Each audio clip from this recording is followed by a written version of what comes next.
लोग कहते हैं कि 10 बाघ एक शेर के सामने कुछ नहीं है, लेकिन एक पुरानी कहावत है जो यहाँ के लोगों में प्रचलित है।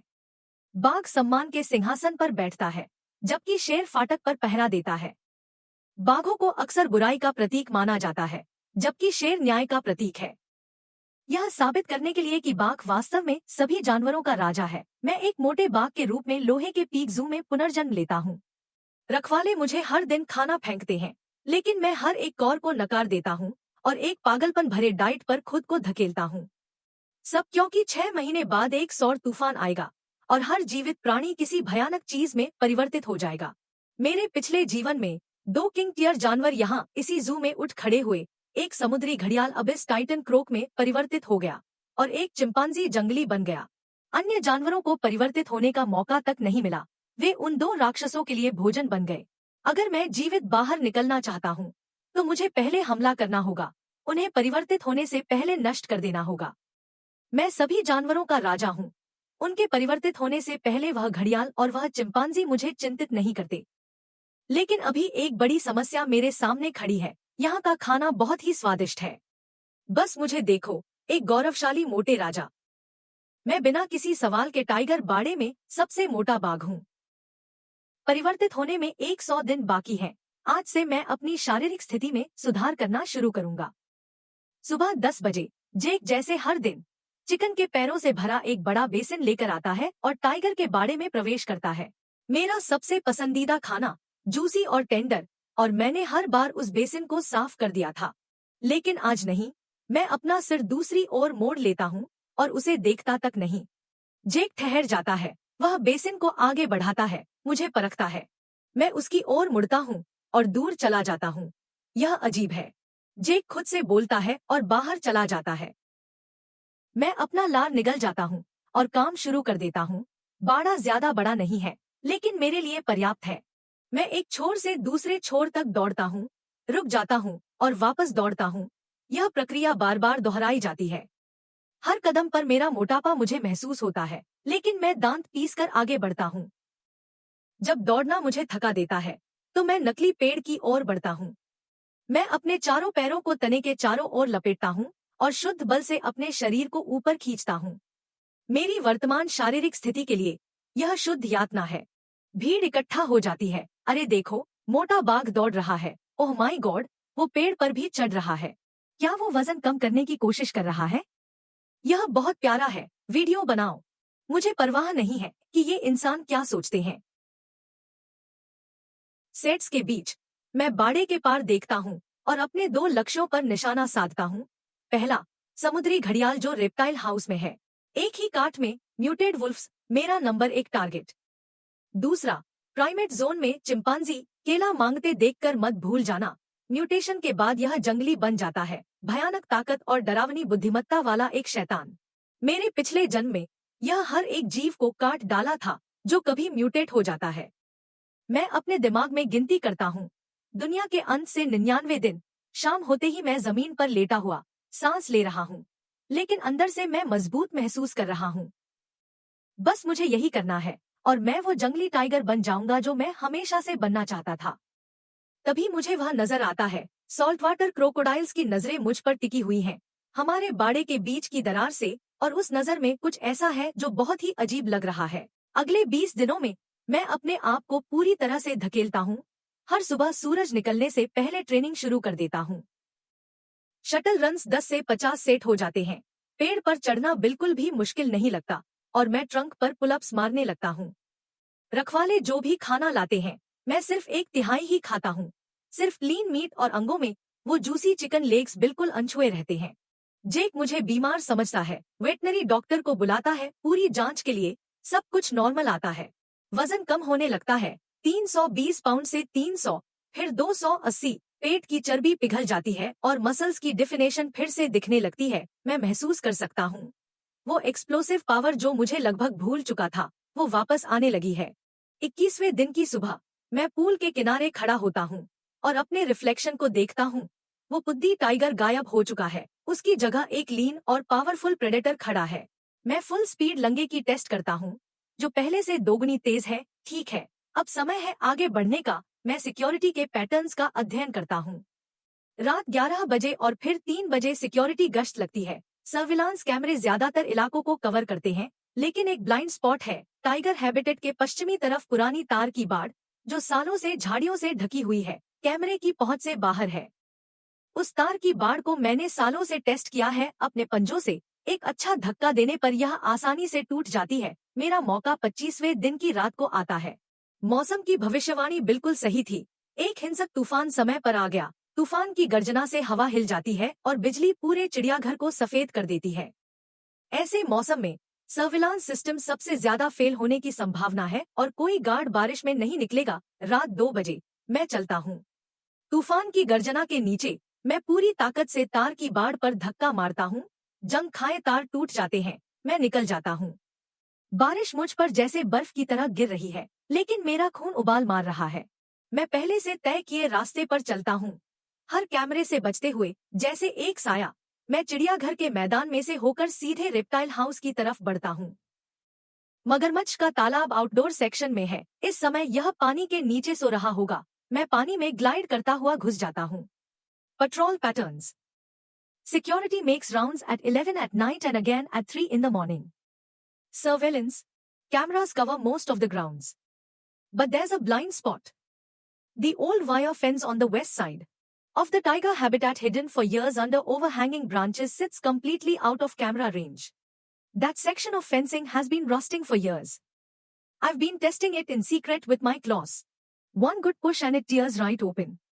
My chance arrives on the night of day 25. The forecast was right.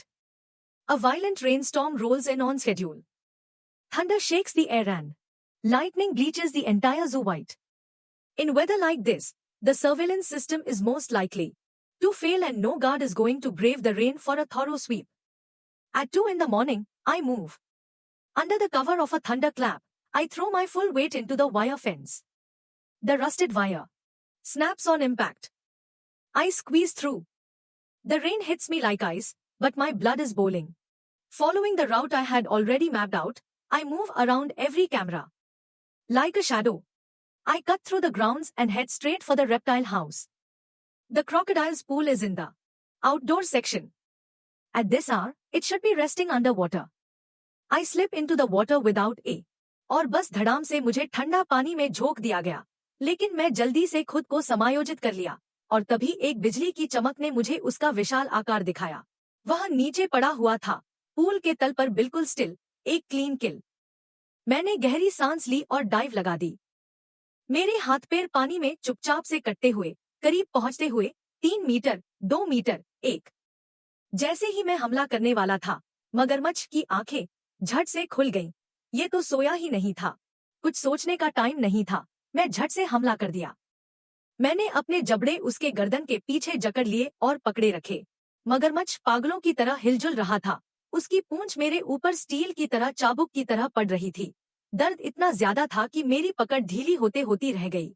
हम दोनों पानी के अंदर ही लुढ़कते रहे। मेरे फेफड़े चिल्ला रहे थे, लेकिन मुझे पता था कि मैं इसे छोड़ नहीं सकता। ये मेरा एकमात्र मौका था। वो मुझे हिलाने की कोशिश कर रहा था। मैंने अपने वजन से उसे नीचे दबा दिया। वो सतह पर आने की कोशिश कर रहा था। मैं उसे और गहरा धकेल दिया। मेरी पिछली जिंदगी की यादें मुझे यही सिखाती हैं कि सबसे ज्यादा खतरनाक मगरमच्छ को भी सांस लेने की जरूरत होती है और मैं ज्यादा देर तक सांस रोक सकता हूँ। ये मेरी ताकत है। 1 मिनट, 2 मिनट, 3 मिनट और मगरमच्छ का संघर्ष कमजोर पड़ने लगा, फिर बिल्कुल बंद हो गया। मैंने अपनी पकड़ छोड़ दी और लाश को सतह पर खींच लिया। मैंने हांफते हुए सांस ली। बारिश रुकी नहीं तो गरज भी नहीं। यहाँ जो हुआ किसी को कानो कान खबर नहीं। मैंने अपने पंजे लाश पर कई जख्म दिए, फिर लाश को किनारे पर घसीट लिया और खून को पत्थरों पर मलते हुए एक दृश्य रच दिया, जैसे मगरमच्छ यहाँ से बाहर निकलकर फिसल गया हो और मर गया हो। हो गया काम। मैं तेजी से अपने रास्ते पर वापस मुड़ गया, टाइगर के बाड़े की ओर। मैंने तार की बाड़ को वापस से सीधा कर दिया, जैसे कुछ हुआ ही न हो, जब तक मैं अपने बाड़े में वापस नहीं आ गया। सुबह की पहली किरणें भी छुपने लगी थी। भीगा हुआ मैं कोने में दुबक गया और सोए की तरह शांत हो गया। अगली सुबह रेप्टाइल हाउस से एक रखवाले की आवाज सुनाई दी। मैंने बार्स के बीच से झांका। स्टाफ का एक समूह मगरमच्छ के पूल के चारों ओर भीड़ लगाए हुए था, एक दूसरे पर बोलते हुए।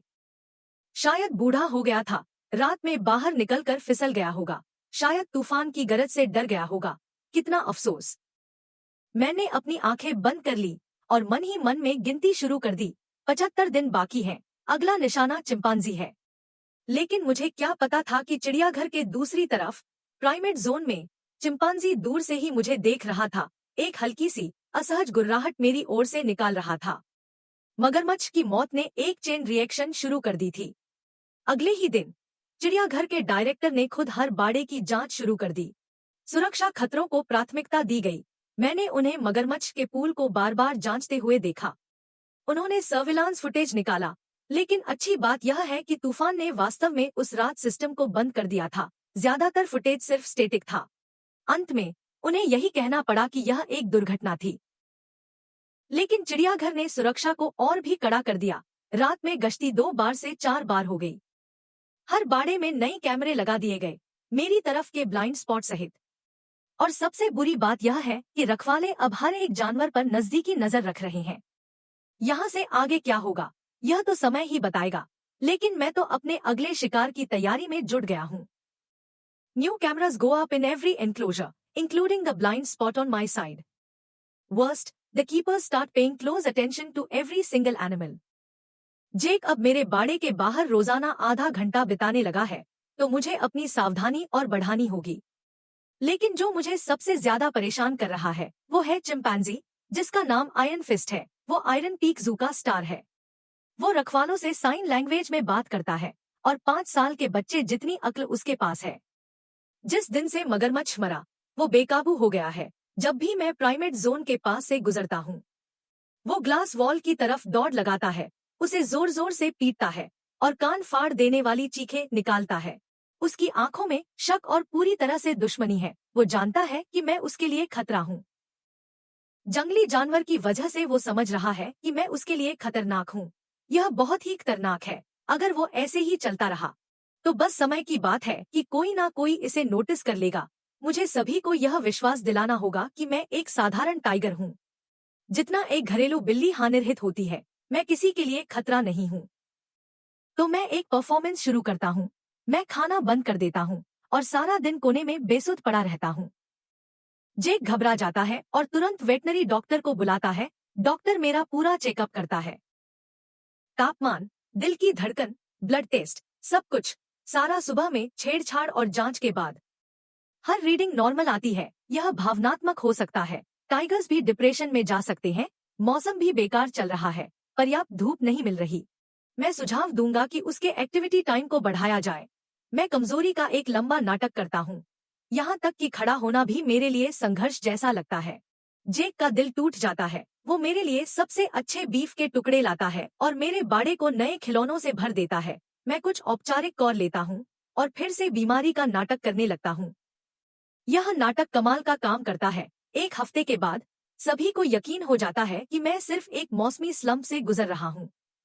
यहाँ तक कि जू डायरेक्टर भी मुझ पर ध्यान देना बंद कर देता है। सुरक्षा ऑफिस में बैठा गार्ड मेरे फीड को देखता है और दूसरे कैमरे पर स्विच कर लेता है बिना दूसरी सोचे। लेकिन सिर्फ मुझे पता है कि मैं रात के खामोशी में क्या कर रहा हूँ। 3 बजे रात, जैसे ही पेट्रोल गार्ड गुजरता है मैं झट से होश में आ जाता हूँ।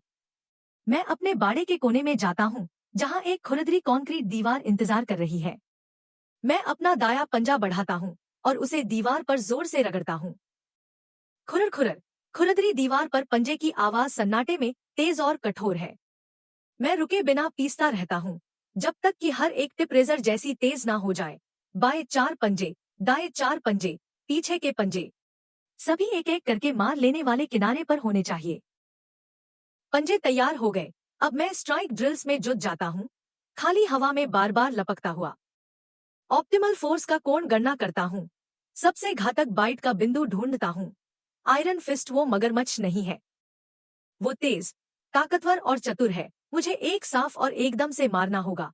उसे वापस लड़ने का मौका नहीं देना है। दिन में बीमार, रात में ट्रेनिंग। मैं अपनी सीमा तक खुद को धकेलता हूँ।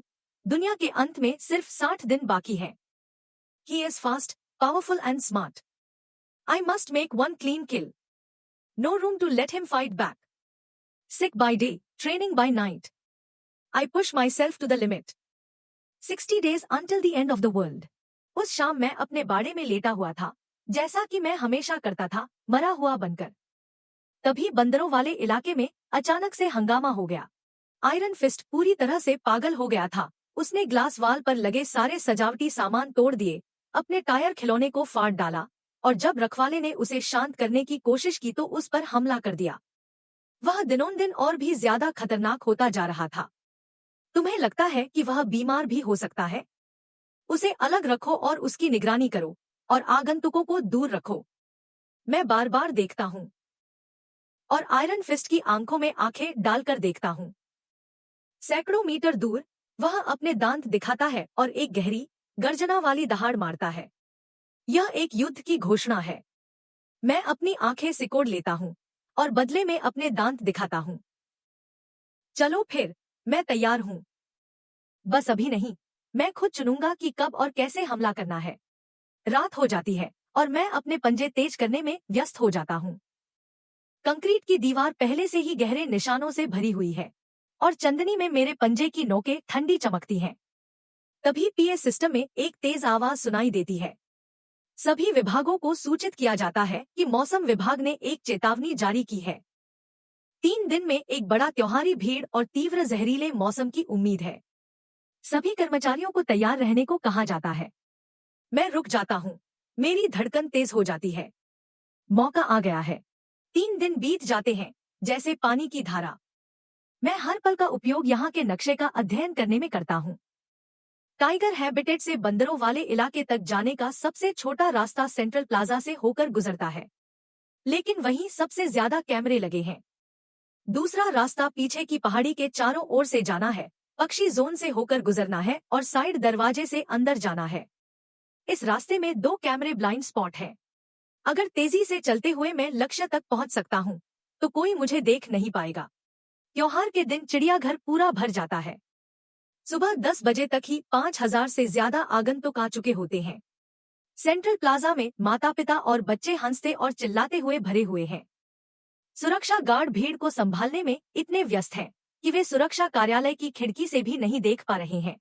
मैं सिर्फ एक ही व्यक्ति को ड्यूटी पर देखता हूँ, जो अपने फोन में व्यस्त है। मौसम का पूर्वानुमान सही था। काले बादल आ रहे हैं और तूफान से पहले वाली गर्मी से हवा भारी हो रही है। यही सही समय है। दोपहर 12 बजे तक टाइगर हैबिटेट का व्यूइंग प्लेटफॉर्म पूरा भर जाता है। एक समूह प्राथमिक विद्यालय के छात्र अपने शिक्षक के साथ घूम रहे हैं, मुझे इशारा करते हुए और बातें कर रहे हैं। शिक्षक, यह बाघ देखने में बहुत दुबला लगता है। बीमार होने के कारण यह सिर्फ लेटा रहता है, बहुत बोरिंग है। मैं धीरे से उठता हूँ और भीड़ में हर किसी का फोन ऊपर उठ जाता है। मैं ग्लास वाल की ओर चलता हूँ, जो 5 सेंटीमीटर मोटी है और जो एक टन बल को सहन कर सकती है, लेकिन मुझे पता है इसकी कमजोरी। मेरे पिछले जीवन में जब विनाशकारी घटना हुई थी, यह पैनल नीचे के बाएं कोने से टूट गया था क्योंकि वहां के एंकर बोल्ट सालों से ढीले थे। मुझे बस इतना करना है कि By noon, the tiger habitat viewing platform is packed. A group of elementary school students is touring with their teacher pointing at me and chattering. Teacher, this tiger looks so skinny. As it's sick, it just lies there. So boring. I slowly rise to my feet. Every phone in the crowd goes up. I walk to the glass wall, 5 centimeters of tempered glass, rated to withstand 1 ton of force, but I know its weakness. In my past life, when the apocalypse hit, this panel cracked from the lower left corner because the anchor bolts there have been loose for years. All I need to do is सही जगह पर अगर जोर से वार करो तो यह टूट जाएगा। मैं 10 कदम पीछे हटता हूँ, अपने शरीर को नीचे की ओर झुकाता हूँ और शिकारी की मुद्रा में बैठ जाता हूँ। भीड़ को लगता है कि यह एक तमाशा है। वे तालियां बजाने लगते हैं। अध्यापक छात्रों को पीछे की ओर धकेलता है, लेकिन कोई भी इसे गंभीरता से नहीं लेता है। मैं एक गहरी सांस लेता हूँ। मेरे शरीर की हर मांसपेशी तन जाती है। फिर मैं दौड़ लगाता हूँ। 300 पाउंड का शरीर और एक बेशुमार दौड़ की पूरी ताकत। मैं एक तोप के गोले की तरह सीधे ग्लास दीवार के नीचे बाएं कोने में वार करता हूँ। इसका प्रभाव पूरे पवेलियन में गूंजता है। ग्लास पर चटकने के निशान फट पड़ते हैं, जो प्रभाव के बिंदु से बाहर की ओर फैलते हैं। मैं रुकता नहीं। मैं वापस खींचता हूँ और फिर से वार करता हूँ। दूसरा प्रभाव। तीसरा, ओह मेरे भगवान, ग्लास टूटने वाला है। चीखें लहरों में फैल जाती हैं। भीड़ कंप्लीटा अराजकता में गिर जाती है। माता पिता अपने बच्चों को उठाकर भागते हैं। लोगों को भीड़ में गिरा दिया जाता है। दृश्य कुछ ही सेकंड में बेकाबू हो जाता है। एक गार्ड मुझे दौड़ते हुए अपने रेडियो में चिल्लाता है, बाघ के रहने के स्थान पर आपात स्थिति, ग्लास टूटने वाला है, तुरंत शांति देने वाले हथियार लाओ। चौथा प्रभाव। ग्लास आखिरकार टूट जाता है। पूरा पैनल एक धमकेदार गड़गड़ाहट के साथ गिर जाता है। मैं इसके माध्यम से तोड़ देता हूँ। देखने का मंच चीखों में फट जाता है। हर कोई अपनी जान बचाने के लिए दौड़ रहा है। मैं एक भी व्यक्ति पर हमला नहीं करता। मैं एक ही छलांग में भीड़ को साफ कर देता हूँ और मैं पहले से तैयार किए गए मार्ग पर दौड़ लगाता हूँ। पीछे मुझे चीखें और अलार्म सुनाई देते हैं। मैं अपनी दौड़ को रोकता नहीं। मैं बंदर के टीले से गुजरता हूँ। बंदर सभी दिशाओं में मेरी ओर देखते ही भाग जाते हैं। पक्षी क्षेत्र से होकर पक्षी एक पैनिक में हवा में फट पड़ते हैं। एक काले तूफान के बादल आसमान में भर जाते हैं।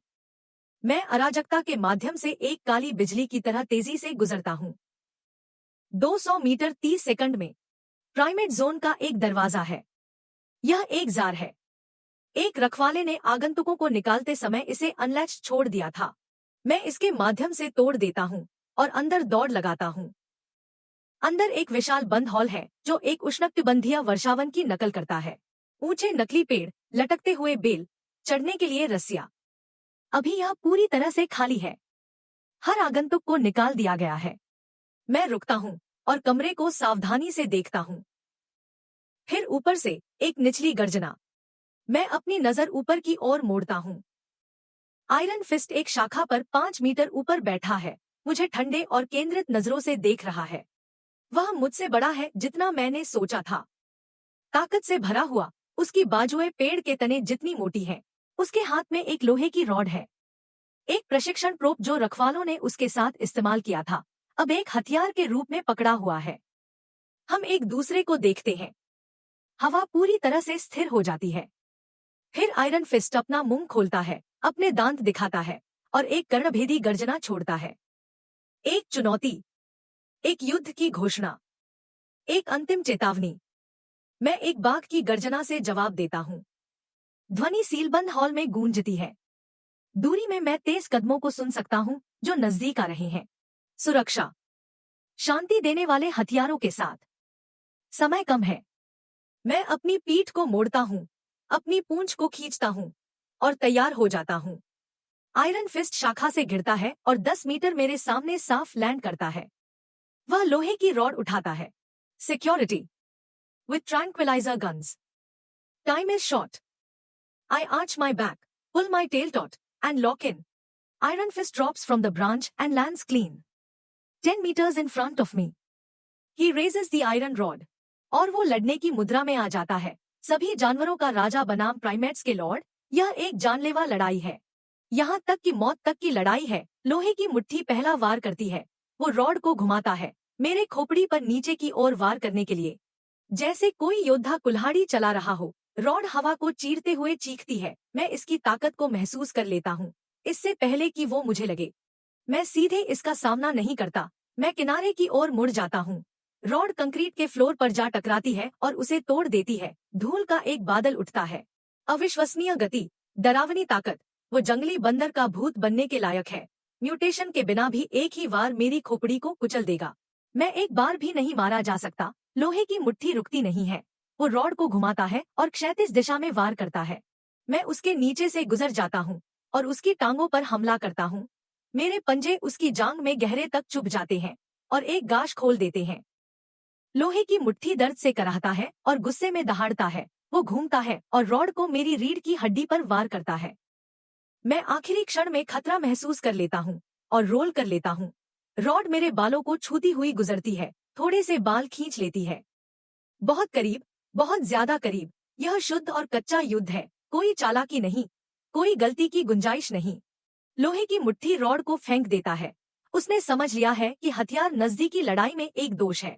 वो अपनी बाहें खोलता है और छाती पर मांसपेशियों की दीवार को प्रकट करता है, उसका सबसे मजबूत बचाव। वो इसे सबसे जंगली तरीके से खत्म करने जा रहा है। मैं उसे घेरता हूँ, एक खुला मौका ढूंढता हूँ।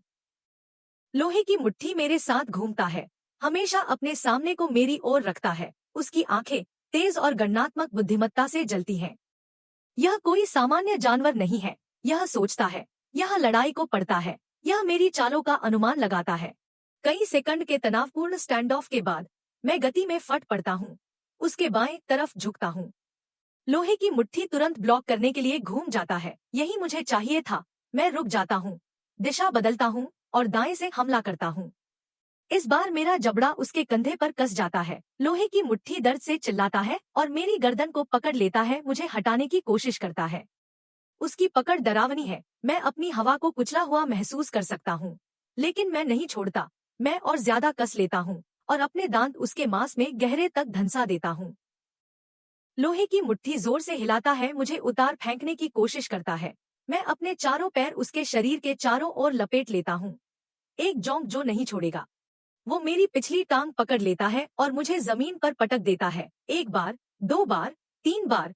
मैं अपने अंगों को ढीला होता महसूस कर सकता हूँ, लेकिन मैं नहीं छोड़ता, क्योंकि छोड़ने का मतलब मरना है। लोहे की मुट्ठी की ताकत कम होने लगती है, खून की कमी उसे धीमा कर रही है।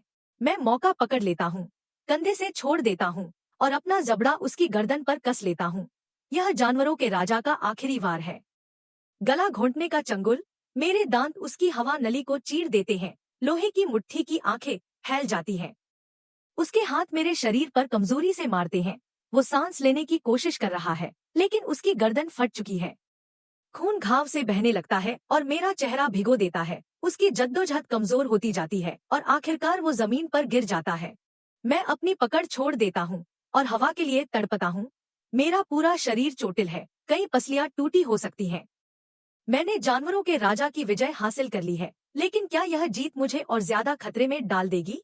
मैं उठता हूँ, दर्द से कराहता हूँ और आगे की लड़ाई के लिए तैयार हो जाता हूँ, क्योंकि जंगल में जीने के लिए आपको सबसे मजबूत बनना होगा और मैं सबसे मजबूत बन गया हूँ। मेरी पिछली टांग से खून बह रहा है, लेकिन मैं जीत गया। दोनों किंग टियर बीस्ट खतरे खत्म हो गए। तभी दरवाजे पर जरूरी कदमों की आहट सुनाई देती है। वहां ट्रैंक्विलाइजर गन्स तैयार हो जाते हैं। मैं अपना सिर घुमाता हूँ। 3 गार्ड ट्रैंक्विलाइजर गन्स लेकर दौड़ते हुए अंदर आते हैं। मैं भागना चाहता हूँ, लेकिन मेरे शरीर में अब कुछ नहीं बचा है। पहला गोली मेरी पिछली टांग में लगती है, दूसरा मेरे कंधे में धंस जाता है। सेडेटिव तेजी से अपना असर दिखाने लगता है। मेरी दृष्टि धुंधली होने लगती है, मेरे अंग भारी होने लगते हैं। मैं लड़ते हुए अपने पैरों पर खड़ा रहने की कोशिश करता हूँ, लेकिन मैं गिर जाता हूँ। होश खोने लगता है। अपनी आखिरी ताकत से मैं अपना सिर उठाता हूँ और स्काईलाइन से बाहर देखता हूँ। जो मैं देखता हूँ वो गलत है। एक अजीब लाल रोशनी आकाश पर फैलने लगती है। न तो सूरज डूब रहा है, न ही बादलों में आग लगी है, बल्कि एक ऐसी लाल रोशनी जो मैंने पहले कभी नहीं देखी। यह आकाश पर फैलती जा रही है, जैसे कि स्वर्ग खुद ही खून से बह रहा है। यह गलत है। अभी तक 50 दिन बाकी है, तबाही से पहले। सोलर स्टॉर्म अभी नहीं आना चाहिए। क्या मैंने इतिहास को बदल दिया और समयरेखा को तोड़ दिया? लाल रोशनी और तेज होती जा रही है जब तक कि पूरा आकाश खून के रंग का नहीं हो जाता। मैं संघर्ष करना चाहता हूँ, मैं भागना चाहता हूँ, लेकिन सेडेटिव ने पूरी तरह से अपना असर दिखा दिया है।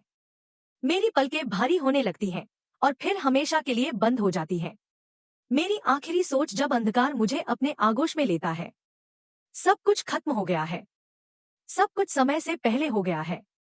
तेज दर्द मुझे अंधकार से वापस लाता है। मैं अपनी आंखें खोलता हूँ। मैं खुद को एक अनजान जगह में बंद पाता हूँ। यह मेरा टाइगर हैबिटेट का एनक्लोजर नहीं है। यह एक सॉलिड मेटल का खास तौर पर बनाया गया पिंजरा है। दीवारें 10 सेंटीमीटर मोटी, छत पर एक हाई वोल्टेज इलेक्ट्रिक ग्रिड। यह जू का आइसोलेशन वार्ड है, सबसे खतरनाक जानवरों के लिए रिजर्व। मैं खड़ा होने की कोशिश करता हूँ। मेरे शरीर की हर हड्डी विरोध करती है। आयरन फिस्ट के साथ लड़ाई में मुझे बहुत बड़ा नुकसान हुआ है। 3 टूटी हुई पसलियां। मेरी पिछली टांग का घाव अभी भी खून बहा रहा है। मेरी बाईं आंख लगभग पूरी तरह से सूजी हुई है। लेकिन मुझे सबसे ज्यादा डर क्या लग रहा है? जो मुझे सबसे ज्यादा डरा रहा है वो बाहर का आसमान है, पूरी तरह से और बिल्कुल लाल। कोई आम लाल रंग नहीं, बल्कि एक गहरा, दिल को दहला देने वाला लाल रंग, जैसे कि पूरा आसमान आग के शोलों में घिरा हुआ है। हवा में जलने की बदबू आ रही है। तापमान हर मिनट बढ़ता जा रहा है। मैं बाहर का हंगामा सुन सकता हूँ। अलार्म की आवाज, जानवरों की चीखें। सोलर स्टॉर्म आ गया है। 50 दिन पहले ही। मैं खुद को खिड़की तक घसीटता हूँ और लोहे की सलाखों से बाहर देखता हूँ, जो पूरी तरह से तबाही में बदल चुका है। आगंतुक सुरक्षा गार्ड्स की मदद से लहरों में भाग रहे हैं, लेकिन कई पहले ही गिर चुके हैं और उनके शरीर बदलते जा रहे हैं डरावने तरीके से। कुछ की त्वचा पर स्केल्स आ जाते हैं, दूसरों की उंगलियां पंजे में बदलने लगती हैं। म्यूटेशन शुरू हो गया है। फिर यह मेरे साथ होता है। मेरे पेट से एक जलने वाली ऊर्जा उठने लगती है। मेरी नसों में पिघले हुए पत्थर की तरह बहने लगती है। मैं अपने पेट को देखता हूँ। त्वचा के नीचे कुछ हिल रहा है। फिर मुझे याद आता है, जब मैंने आयरन फिस्ट का गला फाड़ा था, मैंने उसका एक टुकड़ा निगल लिया था और वह टुकड़ा अब मेरे अंदर जल रहा है। दर्द बिना किसी चेतावनी के आता है। मेरी हड्डियां बदलने लगती हैं। टूटना और फिर से बनाना, ये किसी भी हद तक जा सकता है और मैं इस दर्द से भरी यात्रा पर निकल पड़ा हूँ, जिसमें हर एक हिस्सा टूटता और चटकता जा रहा है। मेरे पंजे धातु के फर्श पर चीखते हैं। मेरी पहली परत बड़े बड़े टुकड़ों में गिरने लगती है और नीचे से नई त्वचा दिखने लगती है। लेकिन ये नई त्वचा सामान्य नारंगी रंग की नहीं है, बल्कि एक गहरा, भूखा काला रंग है, जिसमें सोने की नसें धड़क रही हैं। काला और सोना आपस में गुंथे हुए हैं, जैसे जीवित कवच की एक पोशाक। यह मेरी नई त्वचा है। मेरा शरीर फूलने लगा है, मांसपेशियां तेजी से फैल रही हैं, हड्डियां बाहर की ओर खिंच रही हैं। यह एक अजीब और दर्दनाक प्रक्रिया है। जो कभी 300 पाउंड था, अब वह 400, 500, 600 पाउंड हो गया है और धातु का पिंजर मेरे शरीर के विस्तार से कराहने लगा है। मेरा शरीर अब लगभग उस सीमा पर है जिसे वह सहन कर सकता है। और सबसे दर्दनाक बात यह है जो मेरे सिर के साथ हो रही है। मेरी खोपड़ी फिर से ढाली जा रही है। मेरे माथे पर 2 हड्डियों की पट्टियां ऊपर उठ रही हैं, जैसे हड्डी का एक ताज। मेरे दांत और भी तेज और लंबे होते जा रहे हैं। अब वे चाकू के आकार के हो गए हैं और मेरी आंखों में खून के आंसू बहने लगे हैं। मेरी दृष्टि धुंधली से स्पष्ट होती जा रही है और अब यह पहले की तुलना में 10 गुना तेज हो गई है। मैं हवा में तैरते ऊर्जा कण देख सकता हूँ, दीवारों में बारीक दरारें देख सकता हूँ। मैं दूर सैकड़ों मीटर दूर खड़े जानवरों में हो रहे परिवर्तन देख सकता हूँ। यह एक अद्भुत अनुभव है। यह जागरण है। मुझे नहीं पता कि यह कितना समय लेता है, लेकिन अंत में दर्द कम होने लगता है और मैं थका हुआ, पसीने से तरबतर गिर जाता हूँ। लेकिन मैं इसकी अनुभूति कर सकता हूँ। मेरे शरीर में एक ऐसी शक्ति है जिसे मैंने पहले कभी महसूस नहीं किया था। मैं खड़ा होता हूँ। मेरा सिर लगभग 3 मीटर की छत को छूता है और मैं नीचे देखता हूँ। मेरा पतला शरीर अब एक विशाल जानवर का है, जो मांसपेशियों से भरा हुआ है। काले और सोने के बाल चमक रहे हैं, जो धातु की तरह दिख रहे हैं। यह मेरा नया रूप है। मैं एक पंजा स्विंग करता हूँ, एक कसुआल स्वाइप, और 5 गहरी दरारें धातु की दीवार में पड़ जाती हैं। यह शक्ति मेरे पिछले जीवन में कभी नहीं थी और अब मुझे समझ आया है कि यह क्या है। क्योंकि मैंने 2 राजा स्तर के जानवरों को पहले ही मार दिया था और आयरन फिस्ट का मांस खा लिया था, इसलिए मैं चिड़ियाघर में पहला जानवर हूँ जिसने जागरण पूरा किया है। जबकि हर दूसरा जानवर अभी भी अपने परिवर्तन से गुजर रहा है। यह मेरी बढ़त है। फिर एक खूनी चीख बाहर से आती है। मैं खिड़की की ओर दौड़ता हूँ और कुछ ऐसा देखता हूँ जो मेरे खून को ठंडा कर देता है। जेब्रा के बाड़े में जेब्रा एक दूसरे को फाड़ रहे हैं। उनके दांत तेज हो गए हैं और उनकी आंखें खूनी लाल चमक रही हैं। एक जेब्रा अपने साथी के गले में दांत गड़ा देता है और मांस को भूख से चबाने लगता है। मोरगान में मोर के पंख धातु की तरह सख्त हो गए हैं। वे अपने पंख फड़फड़ाते हैं और बाड़ को काट देते हैं। बंदरों के टीले पर बंदर बड़े हो गए हैं और भयानक जानवरों में बदल गए हैं। वे उन दर्शकों का शिकार कर रहे हैं जो अभी भी भागने की कोशिश कर रहे हैं।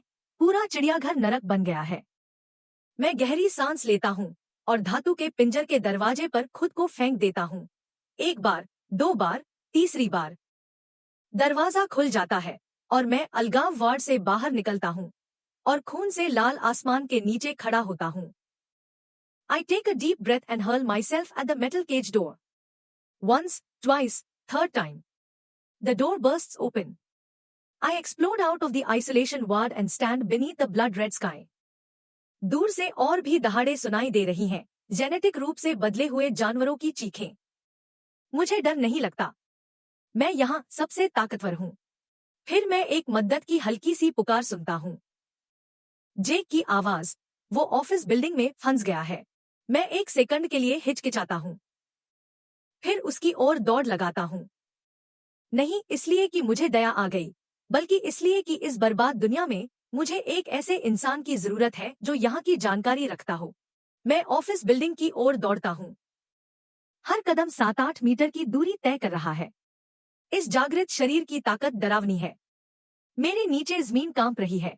मैं जमीन पर गहरे नखून के निशान छोड़ रहा हूँ। रास्ते में शव पड़े हुए हैं, पर्यटक, गार्ड और जो लोग आधे म्यूटेट हो गए हैं। उनके शरीर विकृत हो गए हैं। कुछ के हाथों में टेंटेकल्स उगाए हैं, कुछ के चेहरे फट गए हैं और अंदर से दांत निकल रहे हैं। ये आधे म्यूटेट हुए जीव सबसे ज्यादा पीड़ा में हैं।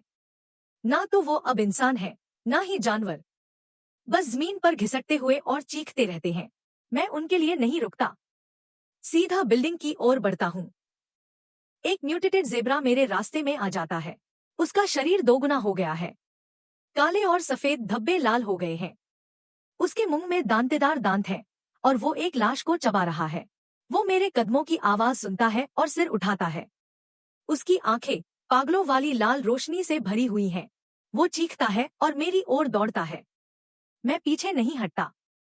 सीधा उसकी ओर बढ़ता हूँ और एक पंजा उसके सिर पर मार देता हूँ। इसकी ताकत से उसका सिर पूरी तरह से धंस जाता है। म्यूटेटेड ज़ेब्रा को दर्द का एहसास भी नहीं होता और वो गिर जाता है। फिर मैं एक अजीब चीज देखता हूँ। ज़ेब्रा के माथे पर एक फाउट हुआ है और एक अंगूठे जितना बड़ा क्रिस्टल बाहर निकलता है। वो गहरे लाल रंग का है और हल्का चमक रहा है। मेरे शरीर में इसकी लालसा हो रही है, एक ऐसी भूख जो मेरी जीन्स तक महसूस हो रही है।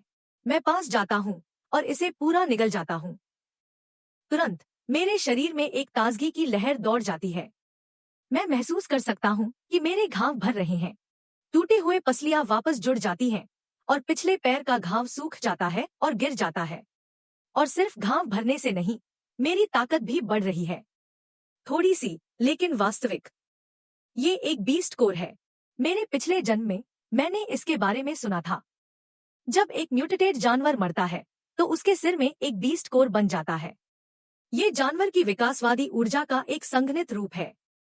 एक बीस्ट कोर को खाने से विकास तेज हो जाता है। मैं इतनी जल्दी एक नहीं ढूंढने की उम्मीद नहीं कर रहा था। मैं तेजी से बढ़ता हूँ।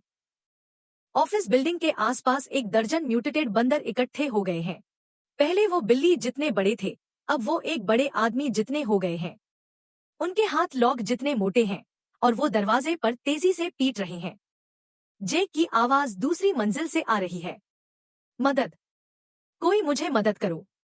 म्यूटेटेड बंदर जेक की आवाज सुनकर और ज्यादा पागल हो जाते हैं। वो दीवारों पर चढ़ने लगते हैं और खिड़कियों की ओर बढ़ते हैं। मैं एक गर्जना भरी दहाड़ मारता हूँ। ये पूरे चिड़ियाघर में गूंजती है। हर म्यूटेटेड बंदर ठहर जाता है। वो मुझे देखते हैं और शिकार की वृत्ति से पीछे हटते हैं। लेकिन म्यूटेशन की जंगली पागलपन डर को मात देती है। वो सभी एक साथ मुझ पर हमला कर देते हैं। ये एक कत्लेआम है। मैं झुंड पर टूट पड़ता हूँ। मेरे पंजे के हर वार से एक बंदर को चीर देता हूँ। उनके वार मुझ पर पड़ते हैं, लेकिन बाकी का हिस्सा जारी है। The entire zoo. Every mutated monkey freezes. They turn and see me. And the instinct of prey makes them step back. But the feral madness of mutation overrides the fear. They charge me all at once. This is a slaughter. I tear into the pack. Each swipe of my claw rips one apart. Their blows land.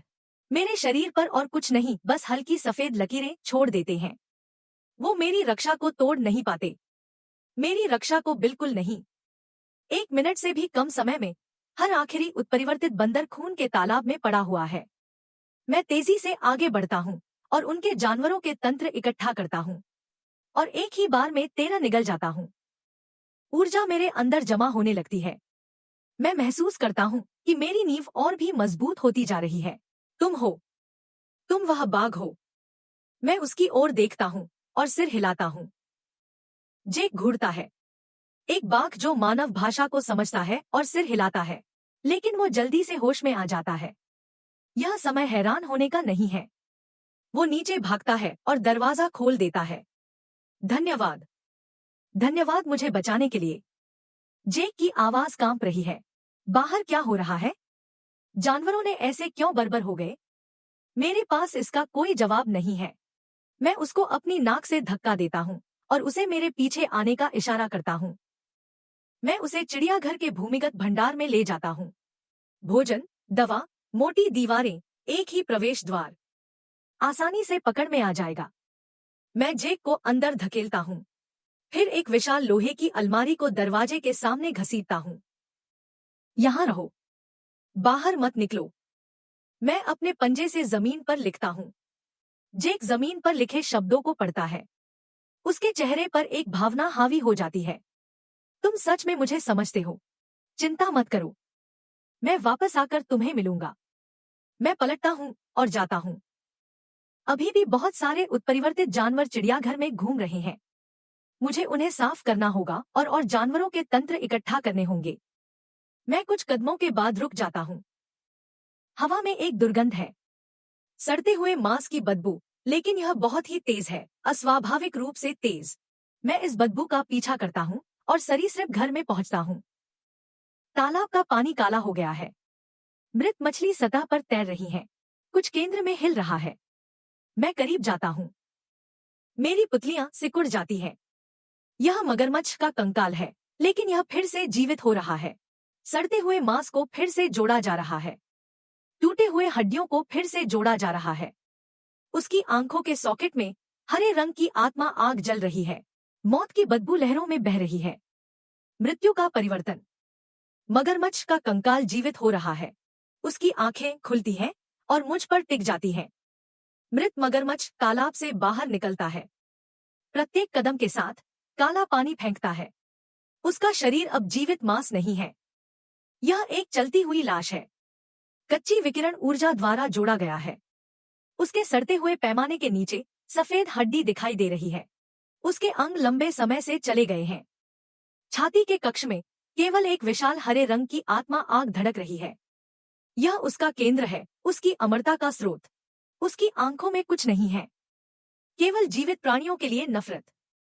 मैं पीछे हटता हूँ और लड़ने की मुद्रा में आ जाता हूँ। यह चीज मुझसे ज्यादा खतरनाक है। मेरे पिछले जीवन का अवतार मगरमच्छ शानदार था, लेकिन यह जीवित था। इसमें कमजोरियां थीं, इसमें दर्द महसूस होता था। मेरे सामने खड़ा मृत मगरमच्छ जीवन और मृत्यु की सीमा पार कर चुका है। यह अचानक तेजी से बढ़ने लगता है। उस विशाल शरीर में एक अनुचित गति का विस्फोट होता है। मैं पार्श्व में हट जाता हूँ। उसकी पूंछ मेरे पास से गुजरती है। Of its immortality. There is nothing in its eyes. Only hatred for the living. I step back and take my fighting stance. This thing is more dangerous than I thought. The abyss titan croc of my past life was formidable, but it was still alive, still had weaknesses, still felt pain. The carrion croc standing before me has crossed beyond the boundary of life and death. It suddenly accelerates. That massive body erupting with speed that defies all reason. I sidestepped. Its tail sweeps past. और मेरे पीछे की सजावटी चट्टानों को रेत के ढेर में बदल देता है। डरावनी ताकत। कम से कम 3 बार। जितना जिंदा रहते हुए था, उससे भी ज्यादा ताकतवर हो गया है। मैं इसके सिर पर पंजे से वार करता हूँ। मेरे पंजे गहरे तक धंस जाते हैं। सड़े हुए मांस में मैं हड्डी महसूस कर सकता हूँ। लाश जैसा यह जीव कोई प्रतिक्रिया नहीं देता। यह अपना मुंह खोलता है और मेरी गर्दन पर झपटता है। कोई दर्द की प्रतिक्रिया नहीं। यही बात इसे सचमुच डरावना बनाती है। मैं बाल बाल बचता हूँ। लाश जैसे जीव के दांत मेरे बालों को छू जाते हैं जैसे ही वे गुजरते हैं। फिर थोड़ी दूर से इंसानों की चीखें। मेहमान। 1 दर्जन से ज्यादा जीवित बचे हुए लोग उपहार की दुकान में छुपे हैं। लाश जैसा जीव उन्हें सुन लेता है। वह मुझे छोड़ देता है और आवाज की ओर रेंगने लगता है। बहुत बुरा है, मैं इसका पीछा करता हूँ। लाश जैसा जीव हैरान करने वाली तेजी से चलता है। यह कांच का दरवाजा तोड़ देता है और भीड़ में जा घुसता है। चीखें विरोध करती हैं। लाश जैसे जीव की पूंछ उसे उड़ा देती है। वह दीवार से टकराता है और धड़ाम से गिरकर मर जाता है। मैं कूदता हूँ और लाश जैसे जीव के पिछले पैर पर अपने दांत गड़ा देता हूँ। इसे वापस खींचने की कोशिश करता हूँ। यह मुझे बिल्कुल अनदेखा कर देता है और लोगों को मारना जारी रखता है। एक औरत एक बच्चे को काउंटर के पीछे जकड़े हुए है। लाश जैसा जीव एक पंजे से काउंटर पलट देता है और अपना मुंह खोल देता है। मैं पिछला पैर छोड़ देता हूँ और इसकी पूंछ पर दांत गड़ा देता हूँ। अपने पूरे शरीर का भार पीछे की ओर डालता हूँ। आखिरकार मैं लाश जैसे जीव को बाहर खींच लेता हूँ, लेकिन यह घूमता है और मृत्यु के नाच में मुझे भी घसीटता है। मैं जमीन पर लुढ़कता हुआ 3 कूड़ेदान तोड़ता हुआ रुकता हूँ।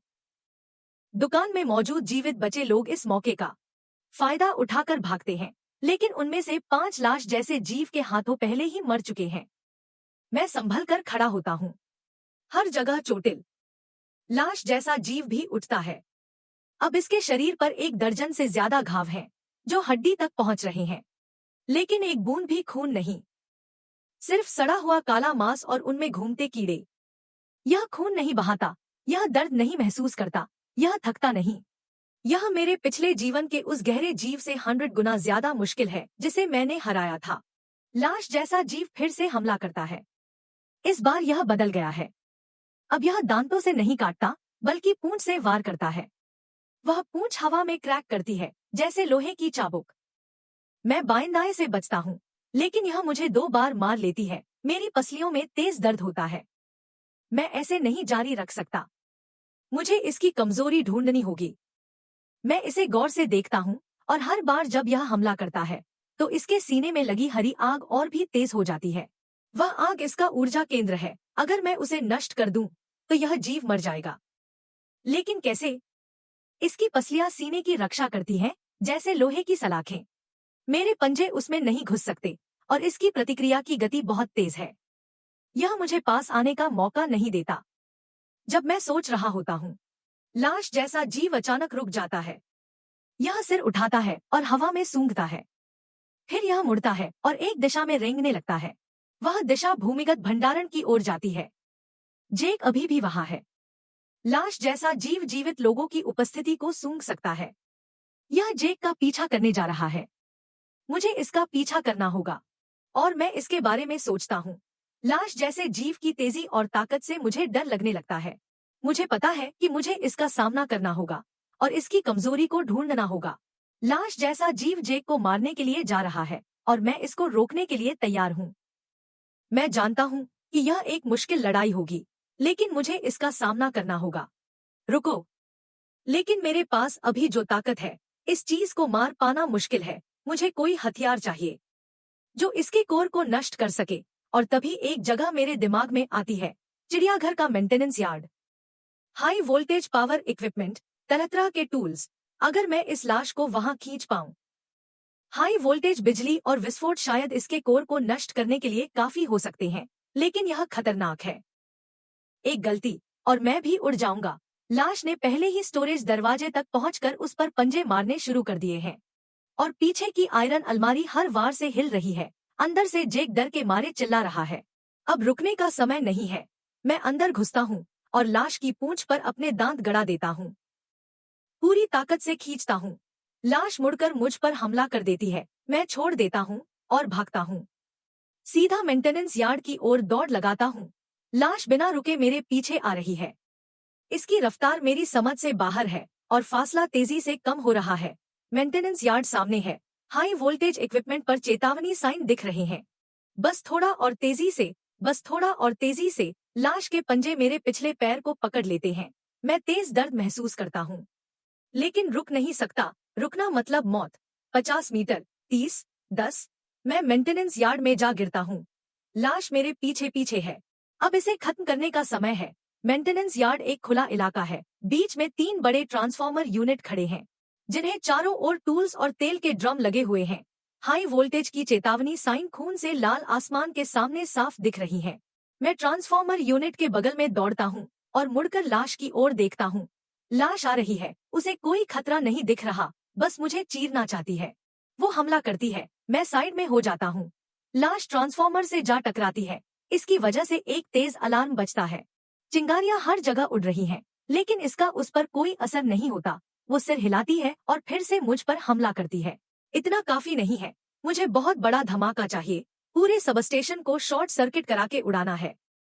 मैं आसपास देखता हूँ और कोने में रखे रोवे ऑयल ड्रम देखता हूँ। हर ड्रम डीजल से भरा हुआ है। मेरे दिमाग में एक प्लान बन जाता है। मैं जानबूझकर धीमा होता हूँ और लाश को पास आने देता हूँ। इसके पंजे फिर से मेरे पैर को पकड़ लेते हैं। मैं गिर जाता हूँ और ड्रम की ओर लुढ़कता हूँ। लाश मेरे ऊपर हमला करती है। मैं आखिरी पल में निकल जाता हूँ। लाश ड्रम से जा टकराती है। ड्रम गिर जाते हैं और डीजल जमीन पर फैल जाता है। तेज गंध वाला ईंधन हवा में फैल जाता है। लाश डीजल के फैलते पूल में खड़ी है। इसके सीने में जलती हुई हरी आग और तेज हो जाती है। लगता है कि उसे खतरा महसूस हो रहा है। वो पीछे हटने लगती है, लेकिन बहुत देर हो चुकी है। मैं ट्रांसफार्मर की ओर दौड़ता हूँ और अपने पंजे नियंत्रण पैनल पर फिराता हूँ। चिंगारियां फटती हैं, तार टूट जाते हैं। हाई वोल्टेज करंट आजाद हो जाता है और हवा में चक्कर लगाने लगता है। बिजली का एक आर्क डीजल पूल में जा लगता है और The carrion croc stands in the spreading pool of diesel. The green ghost fire in its chest blazes more intensely. It seems to sense the danger. It starts to back away. Too late. I charge at the transformer and rake my claws across the control panel. Sparks explode, cables snap. High voltage. Current breaks free and arcs through the air. An arc of electricity hits the diesel pool and इसे एक पल में प्रज्वलित कर देता है। आग की लपटें बाहर की ओर भड़कती हैं और पलक झपकते ही कैरियन क्रॉक को अपनी चपेट में ले लेती हैं। लेकिन आग बेकार है। इसका शरीर पहले ही सड़ चुका है। इसके लिए गर्मी का कोई मतलब नहीं है।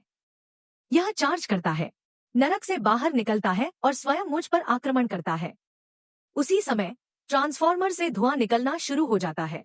अधिभार, आंतरिक दरारें फूटना और टूटना। पर्याप्त नहीं, मुझे और चाहिए।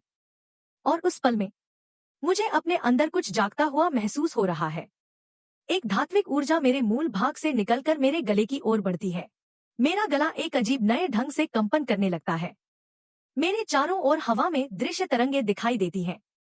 यह मेरी जन्मजात क्षमता है, लोहे की प्रतिध्वनि वाली दहाड़। मैं एक गहरी सांस लेता हूँ और एक को बाहर निकालता हूँ। कैरियन क्रॉक पर दुनिया को हिला देने वाली दहाड़। यह कोई सामान्य बाघ की दहाड़ नहीं है। यह एक ध्वनि प्रहार है, धात्विक अनुनाद के साथ पिरोया हुआ।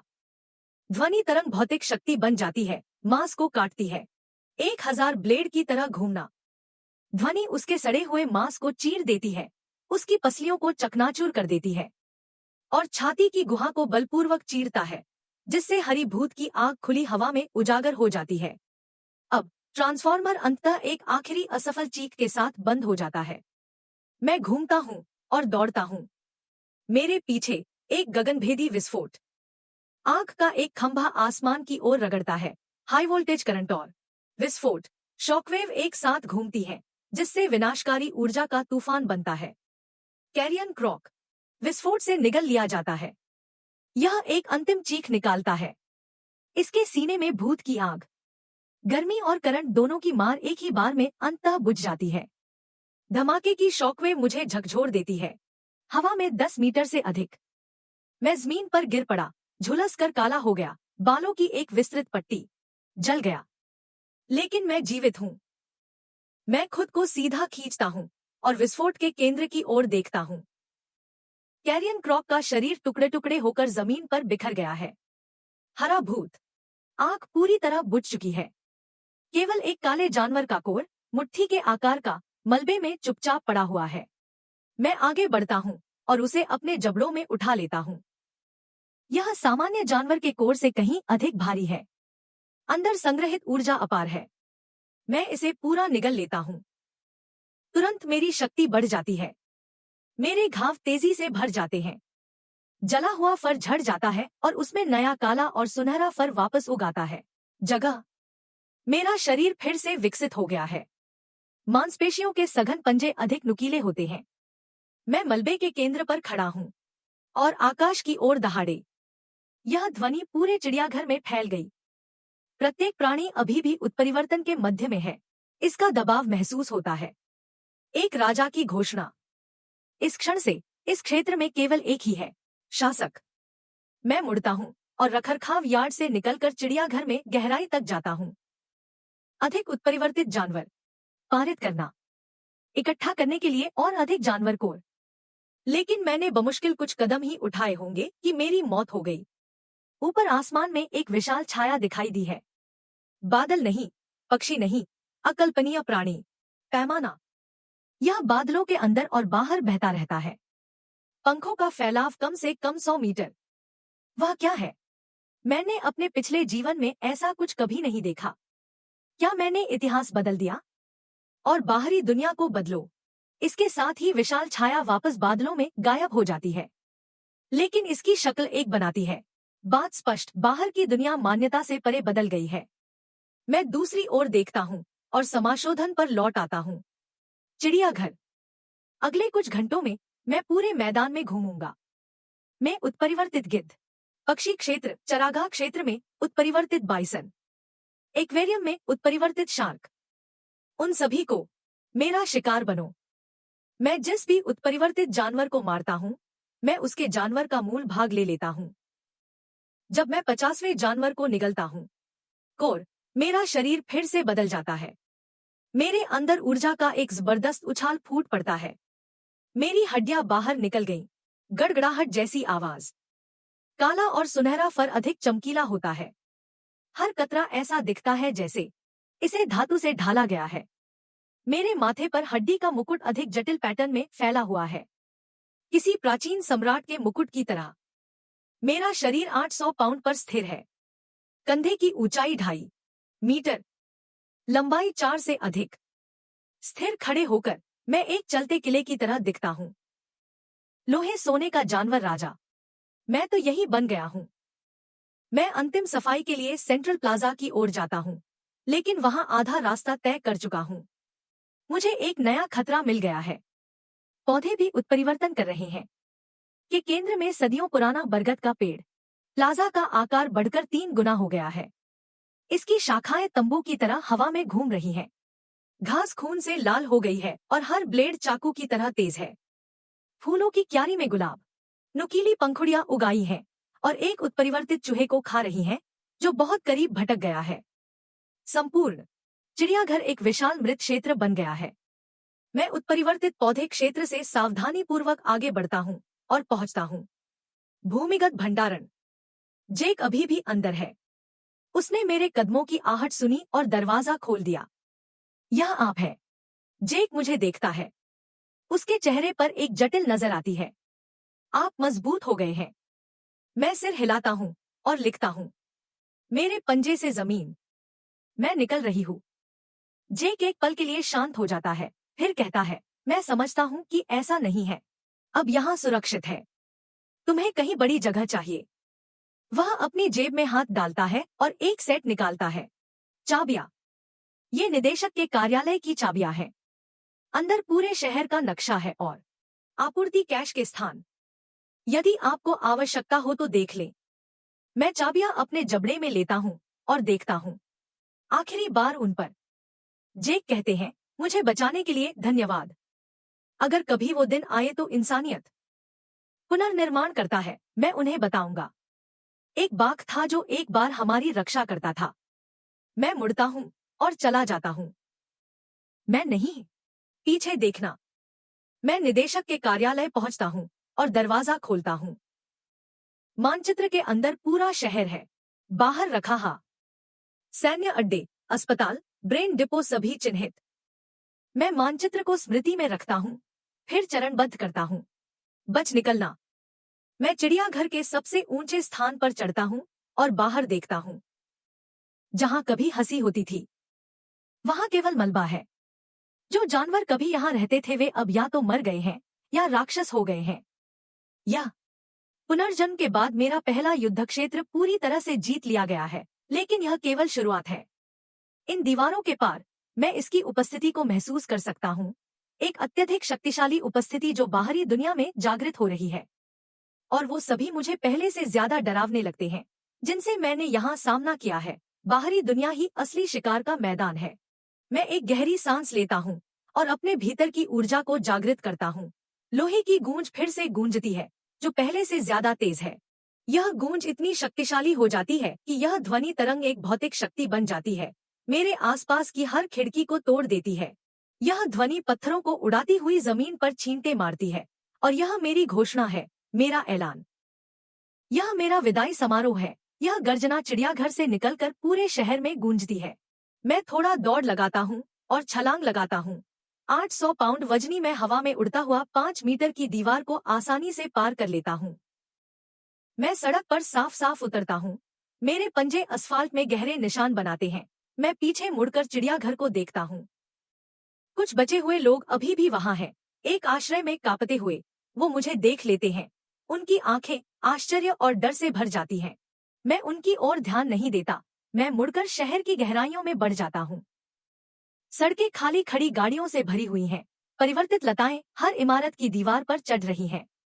दूर से चीखने की आवाजें आ रही हैं, कुछ इंसानों की, कुछ नहीं। आसमान अभी भी लाल है, सूरज कहीं दिखाई नहीं दे रहा। सिर्फ वह अजीब लाल रंग की रोशनी हर चीज को ढके हुए है। मैं खाली सड़कों पर चलता हूँ और मेरे हर कदम में शक्ति भरी हुई है। फिर आगे की एक इमारत से एक गर्जना सुनाई देती है, जो वर्चस्व, चुनौती और एक क्षेत्र का दावा करती है। कुछ तो मेरा इंतजार कर रहा है। मैं रुक जाता हूँ और एक ठंडी मुस्कान मेरे चेहरे पर फैल जाती है। आओ, दिखाओ कि यह बर्बाद शहर मुझे रोकने के लिए क्या हासिल कर सकता है। मेरी यात्रा अभी शुरू ही हुई है।